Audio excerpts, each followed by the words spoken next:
Okay, everybody, welcome back to In Progress. This is our weekend roundtable discussion of the political stories, issues, and ideas that are top of mind for progressive folks across the great state of Texas this week. My name is Chris Mosier. I'm the communications director here at Progress Texas. We're a statewide nonprofit rapid response media organization promoting progressive messages and actions. We are recording this on Friday, January the 23rd at 10:06 a.m. As we know, the political tides and the news move fast in Texas. Things may have possibly changed by the time you hear this. We, of course, have a winter storm rolling in, so gosh knows what's happened between now and Sunday. Joined here by Progress Texas staffers Tatum Owens, our advocacy and development coordinator. Hey, Tatum. Hope y'all are staying warm and welcome. Haley Smith is our digital associate in San Marcos. Hi, Haley. Hey, Chris. Happy to be here. Our guest at the roundtable this week is Michael Lange, who is a native Texan, both rural and urban. We'll let him talk about that. Straight Jesuit graduate, longtime Houstonian, finance professional. Michael Lange, thanks for joining us. Good to be here. Michael is also a candidate for Texas Comptroller and will be on your March primary ballot for that job. Which, Michael, I've heard you speak at several events over the last couple of months about how important that job is and how little understood it is in a lot of cases. Give us briefly a little primer on the role of the comptroller in Texas state government and why you'd like a crack at performing that role. Okay, I'll start with the fun stuff first. The comptroller is probably the least sexy job in Texas. You know, running for senator is sexy. Running for governor is sexy. Yeah. Running for lieutenant governor is sexy. Even running for ad commissioner in lots of parts of Texas is real sexy. But no one gets up in the morning and says, you know what? I cannot wait to vote for the comptroller. But however, it is super important. Yeah. And then there's people, including the current acting comptroller, who talk about the job as the chief financial officer of the state of Texas. Mm-hmm. That's true, but that's a very limited definition of what this job really is. And one of the things that I'm learning, I literally was in Jacksonville last night talking to about 100 people who all had been voting Democrat for 40 plus years, who did not fully understand until last night how important the comptroller was to their daily life. And I said, yes, it's true. The people that understand the role think it's about collecting money, but let's put a perspective on it. Numbers wise, how many people does the work for the state comptroller? Almost 3,000. How many offices does the state comptroller oversee? Over 30, including one in Chicago. How many other organizations of the state does the comptroller do work for around Texas? 1,800 other organizations and cities. How many businesses does the comptroller look after for revenue? 3.5 million every year. Yeah. And here's the interesting thing. The comptroller really is about your money. It's your tax money. And are you ready for a big number? The comptroller oversees $338 billion, that's with a B, dollars of your money on a 2-year budget basis, of which about $195 billion is state money and the rest is federal. And it handles all that. And guess what? That's a pretty huge organization. That alone is a multinational, multi-billion-dollar business. That's right. And it's not just a chief financial officer. Why? Because in addition to those things, what else does it do? So my mother was a teacher. I've got 2 sisters who are teacher.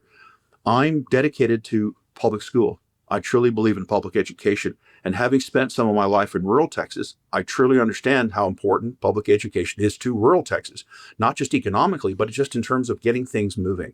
Right. The comptroller has responsibility for the entire school voucher program, also now renamed the Texas Education Freedom Account. But what does that mean in real terms? This year, the state of Texas will spend $1 billion of your money on school vouchers. In addition to that, the expenses for that program could be up to $50 million. Who controls 100% of that entire program? Who runs it, how it's done, the process, and the money? That's the comptroller. That's a lot more than just being chief financial officer. Absolutely. And how successful it does, how it works, we're going to find out. But the early days, in my opinion, from what I'm getting from Austin, it doesn't look good already. Okay.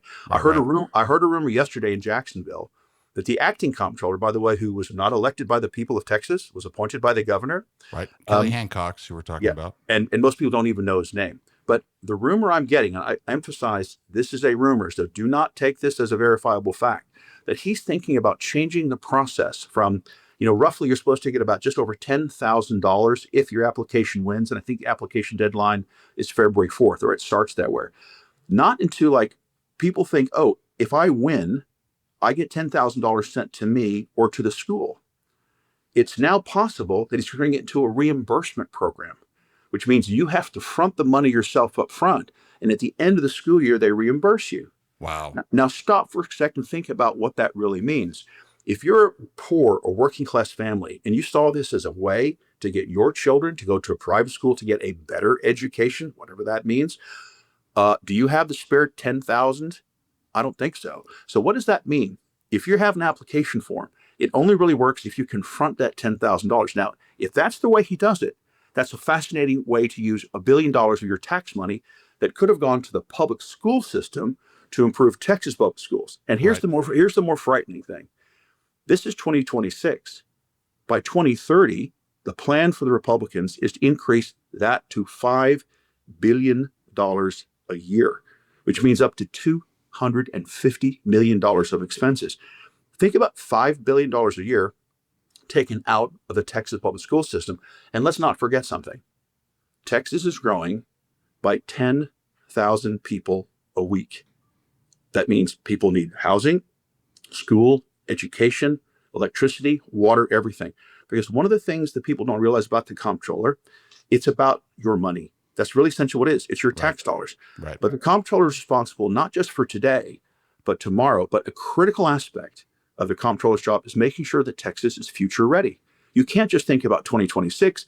Right now, you got to be thinking about 2036, 2046, because we're 32 million people.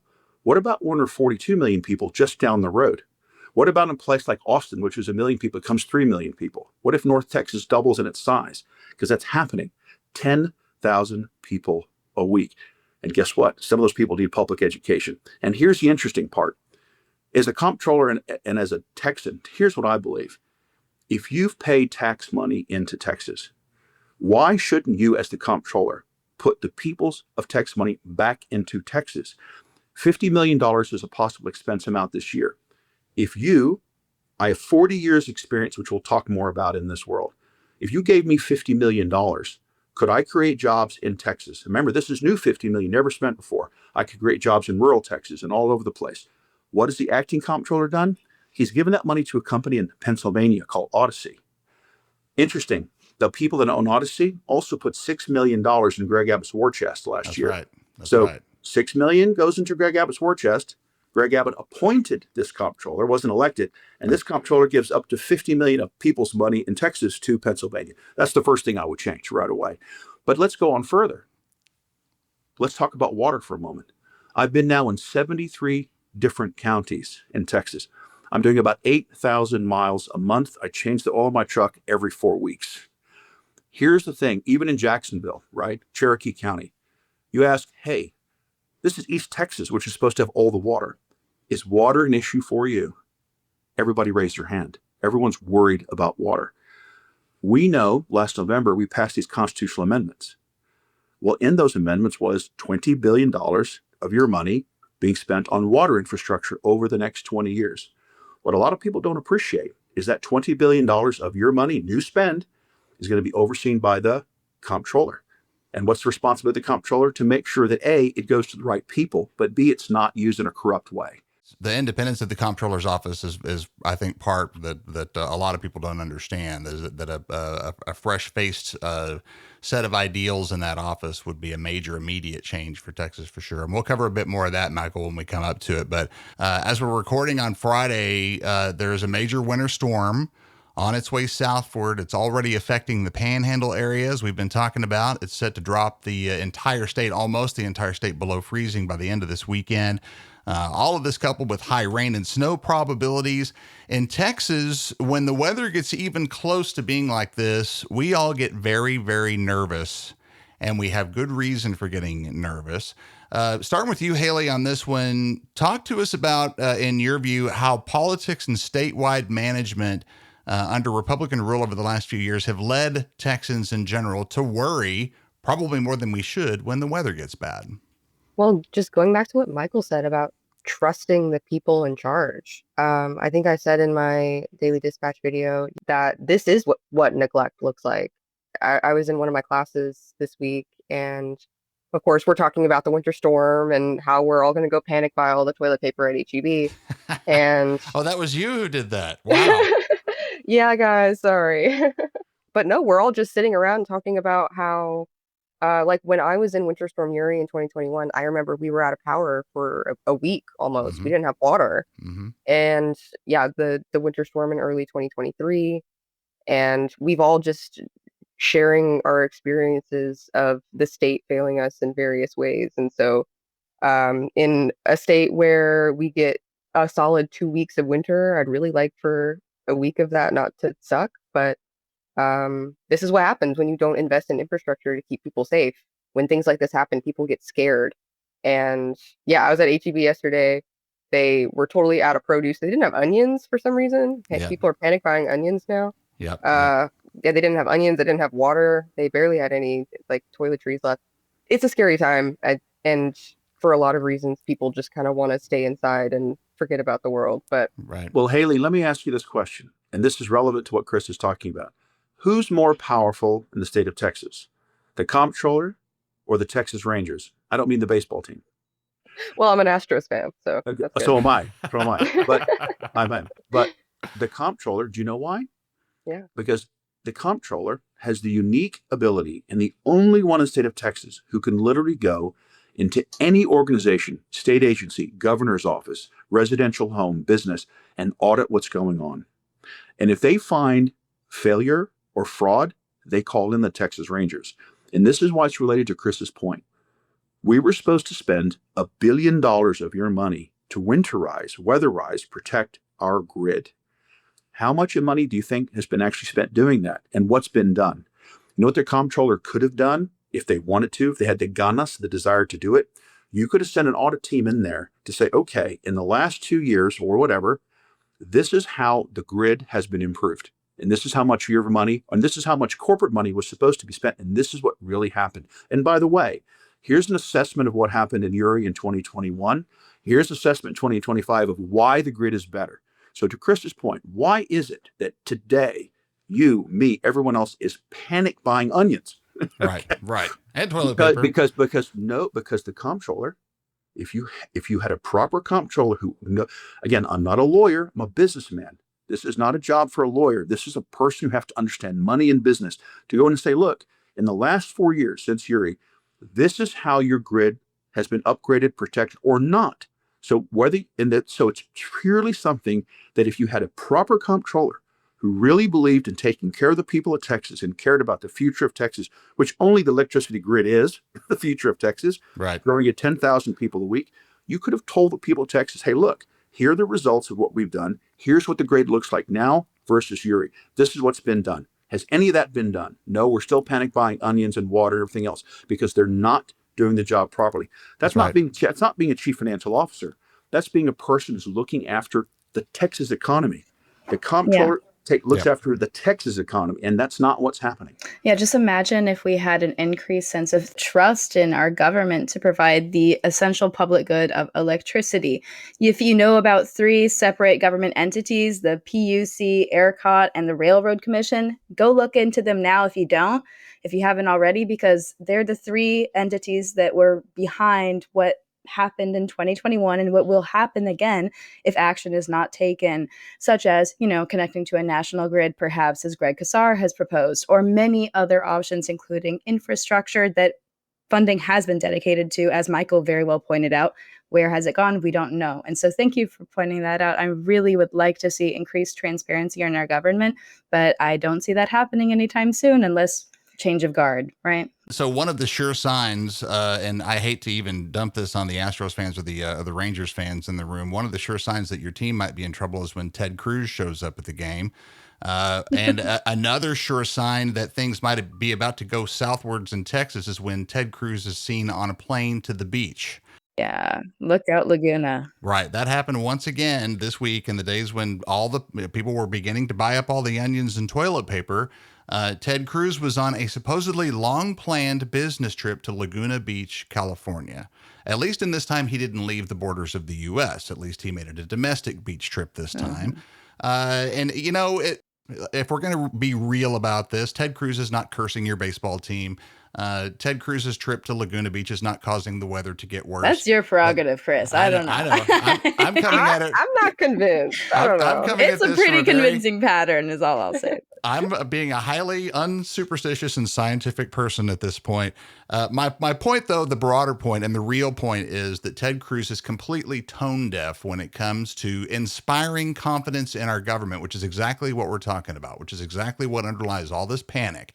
If Ted Cruz is tone deaf enough to jump on a plane to Laguna Beach, California, as an ice storm is bearing down on Texas after what happened with the Cancun cruise thing back in the day, it's just amazing that this man has learned just about nothing about inspiring confidence and about having the people of Texas believe in their leadership. It's just not something that they worry about. He's so inextricably tied to the cold weather fear that people get into around this That's right. time of year. And so imagine if he came through with that sense of transparency and trust and started to deliver on cold weather infrastructure or something as simple as that. But he won't. Right. He'll be in Right. Laguna Beach. So That's right.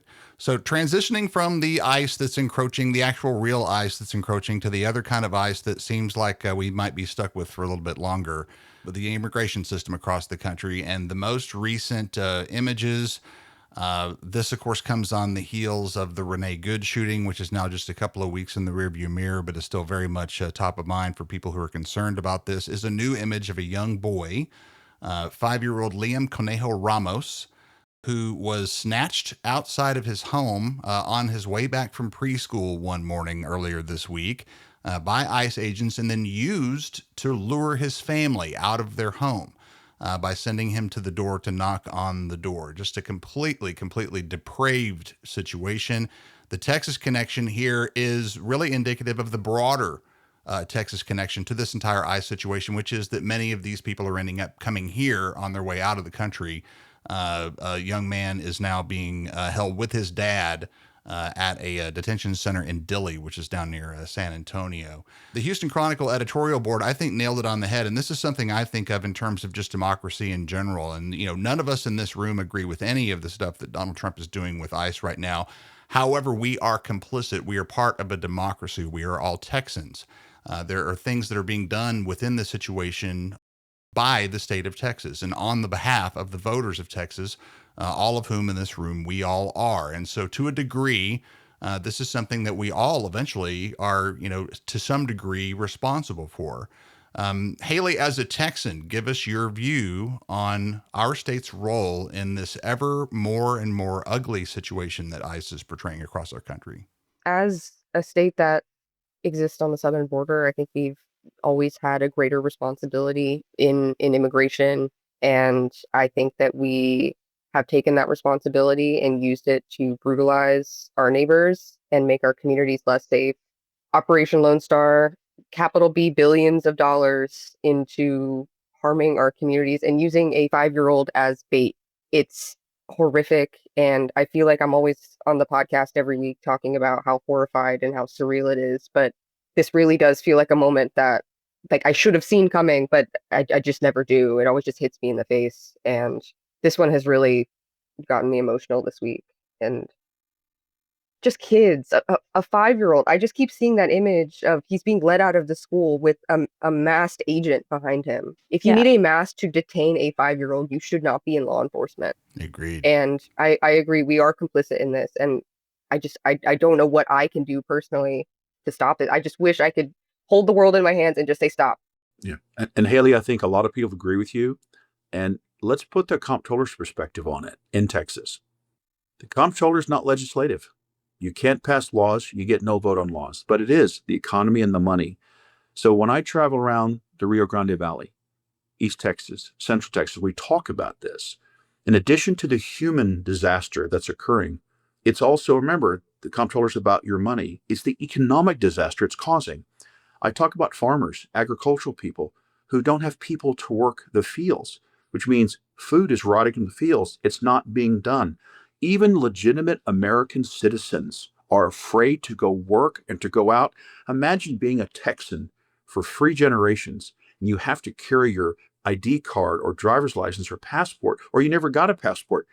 That fear is wrong. But the impact on our food supply, jobs, the economy is real. And we're going to see those prices increasing. Why aren't there more onions from Texas? Why isn't there more corn? Because guess what? We need people to go out there, because guess what? AI still can't pick a corn cob. Okay. You need someone to drive that tractor or to go out and get those sweet potatoes off the ground. But even if legitimate Texans who've been here for 4 generations are afraid to go work, we suffer as Texans because our food supply, which is ample and wonderful, is being hurt by this foolish strategy.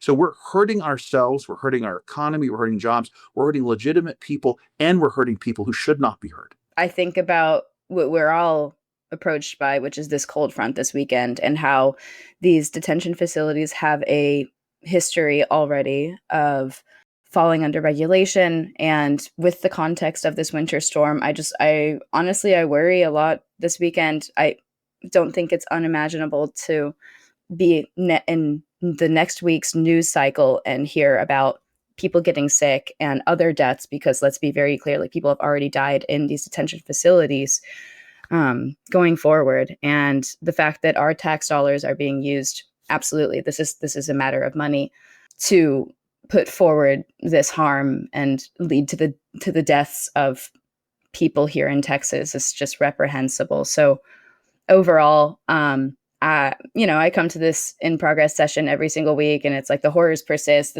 I don't know how you exist as a person, but there are so many great people fighting against these horrors. And so we can link people in the description. But as ICE agents are emboldened to rip people from their houses and break up community members, the ACLU Texas has a great Know Your Rights training on what you can do to protect yourself against these more and more everyday lawless attacks. And a quick Google search will do you well, but they're a good organization to start with. Alongside all of this, and we've been, talking about all the money that's involved with this ICE situation. Just so happens there was a vote up in D.C. in the U.S. House just yesterday about allocating another $10 billion with a B to ICE operations. And let me stop a second and remind everybody that ICE is now, I believe, the most well-financed law enforcement agency on the planet. On the planet. Certainly in the U.S., but I can't imagine any country, perhaps outside of, Russia or China, that might be sinking more money into their law enforcement, which in those countries, law enforcement is what it's kind of turning into under ICE here in this country. Yeah, if you're interested in finding out more about that, something that I read prior to, I would say, the most recent wave of ICE attacks in the U.S. is from Angela Davis's Freedom is a Constant Struggle. It's a book, but she lays it out right there, talking about how ICE was growing at that point in time. And I think she wrote that book around 2019. So it's so interesting to see the absolute massive presence that this entity has across the U.S. today. It's really jarring to me that we did have two of our Democratic congressmen, those being Henry Cuellar and Vicente Gonzalez from down in South Texas, who voted alongside 5 other congressional Democrats to approve, again, another $10 billion dumped into the ICE operation. We have tried here at Progress Texas to we're a progressive organization. We advance and support progressive ideals. We frequently come into situations where Democratic office holders, whether they're in D.C. or even in Austin, might vote in ways that we feel are counter to those ideals. We have also tried to interface that frustration with the fact that there are vast cultural disparities across different parts of Texas, and that there is a certain degree of leeway that we need to extend to lawmakers, that they may be actually serving the wants and desires and needs of their constituents in the particular part of the state that they represent. However, it is just really difficult to square. This operation, this agency already has oodles and oodles of money. they're doing horrible things to people across the country who happen to resemble a lot of the folks who live in the constituencies of these two lawmakers. It's, again, I try very much to give lawmakers the benefit of the doubt. I'm finding it rather difficult in this particular situation. Well, yeah, when Henry Cuellar gets a pardon and then he votes in lockstep with Trump, it's a little There's that too. suspicious. You know, it's not a great look for a Democratic representative. Keeping it nonpartisan, even just in that view, you know, like if your voting history is in contradiction with the party that put you in power, that is a little suspicious. It's not great. Yeah, and $10 billion to ICE. And the theme of this pod so far has been follow the money. So, Michael, I could ask you, what's their side of this? Their communities obviously aren't benefiting. Do they get a kickback? It's fascinating that I think Chris mentioned earlier, sometimes people vote against their own best interests. Yep. And when you're voting and or doing things to give money that actually hurts your economy, hurts your ability to make money, hurts potential job growth, hurts food supply, take a step back and go beyond the human tragedy and go look at how it affects the economy. And it's, wait a minute, if this was your personal money and you looked at the macro impact of this now in the next 10 years, is this really a smart thing to do? Is this a wise use of your money? By the way, it is your money. Okay. Yeah, and I would absolutely. say to you that, and again, I'm talking to you not as a lawyer, but as a businessman who does politics. Do you honestly think a person who's in business, who has to be responsible for the lives of people and their employees and make sure everything works, is going to take a decision that hurts them financially on purpose for some short-term little political game? Because if you do, guess what? The next step for you is bankruptcy. That's not the way it works. And we should not be bankrupting Texas or this country with short-term decisions that have a huge economic impact on our ability to create jobs. And guess what? Texas may be growing at 10,000 people a week, but do you think the rest of America is? It's not. Matter of fact, in some areas, there's job shortages. We actually need immigrants to come in to help us do work. Yes. So what are we really doing here? It financially doesn't make sense. Economically doesn't make sense on top of the human tragedy. Okay, so this has been a great conversation, guys, and coming up on the end here, there is one thing I wanted to throw out there and hit you guys with, and let me preface just a moment and let you know that I am more or less an AI Luddite, and what that means is I am frightened by AI generally. My Alexa changed its voice the other day, and I went into a complete panic and had to have Alexa go back to her old voice because I don't want Alexa to feel like talk to me like she's my teenage daughter. I want Alexa just to be dumb Alexa like I like her to be. Anyway, my point is getting around to this new ad that we saw from Ken Paxton just recently.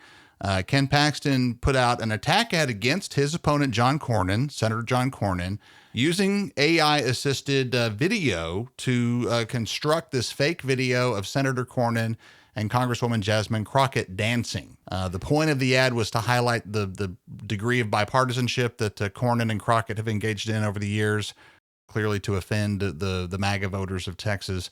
My point is, though, now that Ken Paxton has picked up this weapon off the ground, which is AI fake video, should Democrats use the same weapon? When we are in a situation of existential battle, and there are weapons at our disposal that our opponents have chosen to employ, should progressives and Democrats not utilize that same weapon? Joining in as a fellow AI Luddite, and I'm going to just interject that the Luddites, we know that to be a term that means anti-technology, but back in the day, they were textile workers who had to organize against the Industrial Revolution taking over their industry. So they were working for protections in their... Yeah, so just think about that for a second. I did not know that. Thank you, Tatum, for that important context. That's great. So they were just fighting to protect their coworkers, and I am a proud Luddite against AI in that way. But coming back to this matter with Ken Paxton and the AI ad, to answer your question, I think no, but that's my personal perspective. The conversation on AI has been very present. Obviously, you have it totally impacting the economy and everyday conversations. You also have Texas as a major player in data center processing and Right. a huge drain on our water supply, which is already an issue. There's a lot of different factors at play with environmental, ethical concerns, and then also you get a funny video every now and then. So I think that it would be very unethical to, especially given how realistic some generative AI videos can appear, Sure. Absolutely. pretend that a political figure in power is saying something or doing something that they are not. There should be regulation around AI in general, especially regarding the environmental concerns here at play with Texas, so impacted by that. But definitely in advertising and internet use. I know that some representatives in Congress have proposed something trying to put forward child protections with AI. Sure. But at this Very point, important. I think that's the only major regulation I've seen put forward. Proposal. Right. Yeah. There have been attempts over the last session by lawmakers in both parties to put True. forth some degree of restrictions on AI being used specifically in political advertising, but none of that ever made it to the governor's desk. And here we are. Yeah. Right. Yeah, I'll just echo everything Tatum said. But as somebody who works in digital media messaging, Right. I just think AI videos look so cheap. Why would you cheapen your rent? You can make a video. I would rather stick figures that say Jasmine Crockett and John Cornyn and make them dance than make a fake video, that just like ruins the environment. Have some creativity. And companies are starting to realize that so many people feel exactly that way. You see Dell and YouTube walking back a lot of their AI forward policies. And I would love to see more industry makers following in that line, because I would say the majority of America, I don't have the poll, I don't have the survey. This is very much me projecting and hoping that most Americans are not looking forward to AI taking their jobs, just as the Luddites didn't want it back in the day with their machinery. So That's right. Yeah. Chris, a great point. And let me throw two words and explain the two words: fear and real. Mm-hmm. Real, Democrats have not won a state race in Texas for more than 30 years. We've had great wordsmiths like Beto with tons of money, couldn't win. We've had wonderful speeches and inspiring people to run for office. If we continue to be inspired by people with words, the people of Texas are not with us. The real part is that people of Texas are going to vote for a Democrat when they believe there's someone who's better qualified to do the job, but also the thing I hear all the time: be real, be authentic. They have now music with AI artists. You can barely tell it's AI. Right. But the That's right. fear part is, I've got two sons. They're 31 and 29. I have a 31-year-old son with a master's degree who's very successful. Do you know what he's afraid to do, Chris? He's afraid to buy a home. You know why? To Tatum's point, not because he's worried about losing his job because he's going to underperform, that he's going to be 38 or 39 years old, may be married, may have a child. He's going to walk into someone's office and says, hey, you've done a wonderful job. You've been a model employee. You're great. Here's the problem. We just don't need 100 of you. We only need 15 of you. Right. Go back to the 20th century. We used robots to replace workers in factories. That affected working class and middle class people. In the 21st century, AI is replacing intellectual capital. And let me share a Wall Street story with you. This is what you hear if you're working in the money world, the business world, not the political world. Right now, if you're a university graduate in Texas, your unemployment rate is double that of non-university graduates. The jobs being created in Texas right now are not jobs that pay annual salaries. They're hourly paid jobs. Companies are now doing internships and contracts as opposed to having full-time annual salaried employees. That's right. You're spending hundreds of thousands of dollars on highly skilled education. What's it worth? And let me give you a personal example. I know personally the dean of the University of Texas Undergraduate Business School is now stepped down. And we were talking about it. And she's told me this: the most difficult school the University of Texas Austin to get into is the undergraduate business school. It's the hardest to get into. Right. You're lucky if you get into it. And guess what? So that means they get the creme de la creme, the best of the best. Guess what? In 2024, 2025, guess which school had the worst employment rate coming out of college? The undergraduate business school. Really? Wow. So think about it. The school that's hardest to get into is the worst place to get a job. Why? Because when I got my degree in finance there, it was a highly prized asset that people went, oh, here's a person who understands money, accounting, marketing, process. That's what finance is all about. Mm-hmm. Accounting degrees were treasured. Guess what companies want today? Are you a physicist? Are you a math major? Are you an engineer? I talked to the dean of the advertising school at the University of Texas. Advertising 101. They can't get advertising majors in. You know why? 90% of the class is taken up by engineering students. Engineering students are told you need to understand advertising. So intellectual capital, which we've relied upon for growth, is all of a sudden being marginalized. So we have to think about AI, fear and real, but we have to pretend, we can't pretend it's not happening. It will happen because there's too many people who want it, but how you manage it, how you create it, that's the key. And the way to beat it is to not be afraid of it, but to use it to your advantage. Yeah, and push back too. Like, just because people with a lot of money are pushing AI into every single Google Suite aspect that you have, that doesn't mean that you can't be loud with a lot of other people and get at least some of these features taken away. Because I don't know about you, but AI Gemini has been like my least favorite part of my workday at this point. I keep trying to disable it, and maybe I'm not as technologically averse as I thought, but anyway. But yeah, I'm gonna smash that not interested button every time. No. To Chris's point about Paxton and the use of AI, Mm-hmm. what if the Democrats say, you know what?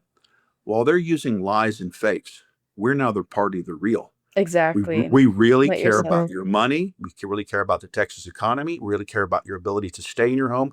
We really care about making sure you can maintain or still attain a middle-class lifestyle. It's not an AI-driven product. It's not fake. It's real. And one critical thing I hear all the time, if the Democrats really want to be elected, people have got to trust you with their money. That's right. And you know what? If you're real, if you get beyond the words, the pretty words that we've looked at and say, look, let's go forward and be the party of the real, the party of the work, the party of maintaining the middle class, the young people who are fierce saying, oh, here's a party that actually is real. It's not fake. They want us to have jobs. They want us to have middle class lifestyles. And more importantly, they want us to maintain that. If it's real and it's true, that's how you win. All right, great talk, everybody. Once again, Michael Lange with us, running for Comptroller of the state of Texas. A huge job, as we've talked about. One thing we haven't really hit on in great detail is the way in which the Comptroller's office is independent from the rest of Texas state government. Michael, would you explain that kind of from a state constitutional perspective, and also from, what does that mean? Should we be able to make a major change in that job come up the end of the year? A great question. And so think about it this way. The comptroller doesn't do legislative work, doesn't create laws, doesn't get to vote, but it's about your money, $338 billion worth of your money. What if you knew the comptroller did not report into the governor, did not report into the lieutenant governor, did not report to the Texas Senate or the Texas House, that actually they operate independently of that? And what if you knew that once every 2 years, when they go into session, the person that tells the governor, that tells the legislature, that tells the lieutenant governor how much of your money can spend is the comptroller? And guess what? If they push back and say no, if you're an independent comptroller, which you are allowed by law, you say, I'm sorry, not going to happen.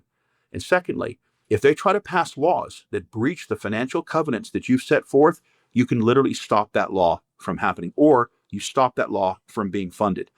If the governor is doing something illegal with your money, but maybe in terms of incorrect use, you can audit and show the people of Texas independently, this is what the governor's doing with your money, and the governor can't stop that. The lieutenant governor can't stop that. No one can stop that. So think about this. The comptroller is the policeman of your money. You can't stop the police from doing their job if they're doing their job correctly. So you make sure that the legislature, the governor, lieutenant governor is doing the right thing with the money you've worked hard for. And because you're independent, you can make independent decisions. Now, the comptroller is looked after by the state audit board. Okay, so it doesn't get a free ride. You have to still obey the laws, and you have to do what the law says. But let's give, for example, independence. There was a land commissioner named George P. Bush a little while ago. He got hundreds of millions of dollars for Hurricane Harvey that was supposed to go from the federal government to the comptroller's office to the land commissioner's office is supposed to do that work. Well, guess what that land commissioner did? He didn't give people that money. He held it back for political purposes. An independent comptroller could say, look, this is federal money earmarked for this disaster emergency. It's supposed to go there. It's now been 6 months, a year. Why isn't it there? Why did it go to East Texas or West Texas where it wasn't even affected by it? As an independent comptroller, I'm taking the money back from you, Mr. Land Commissioner, and I'm going to go drive down to the Rio Grande Valley. I'm driving to Houston, and I'm going to give the money. That's what independence means. You can make sure the people's money is used correctly. And when another state agency or another state office wants to hold that money illegally and stop it from happening, you can stop that. If they say, look, we're not going to fund these stable programs because we want it to use for school vouchers, excuse me, the money goes to disabled fund. You can't use it for school vouchers. I'm sorry, it doesn't work that way. So the independence means if you have a comptroller who really cares, but more importantly, has the experience to know what they're doing, right? Because if you don't, it's kind of hard. You can use that to protect the people of Texas money. And the governor, lieutenant governor, the legislature can't stop you as long as you're doing the right thing. That is a critically important role. And all I would say to you is, historically, there was one person who truly understood how to use the comptroller's job in recent memory. His name was Bob Bullock. He was a character, but you know what Bob Bullock did? Because of Bob Bullock as the comptroller, everybody in Texas had a better, safer life.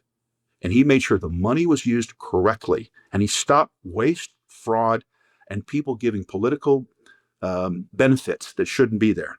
And so if the comptroller is independent, think about how more effectively and with transparency, they can make sure your hard-earned money is used. Very, very good. Democrat Michael Lange for Texas State Comptroller. Michael, thanks for joining us today. We really appreciate the insight. And tell us real quick where people can find out more about you and your campaign.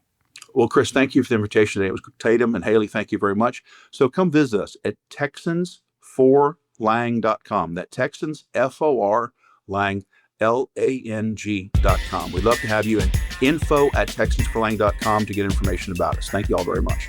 Very, very good. Progress Texas is a statewide nonprofit rapid response media organization promoting progressive messages and actions. While campaigns come and go, we're the permanent home for progressive media and action in the Lone Star State. In Progress also airs on KPFT Radio in Houston, 90.1 FM HD2 every Sunday morning at 11 a.m.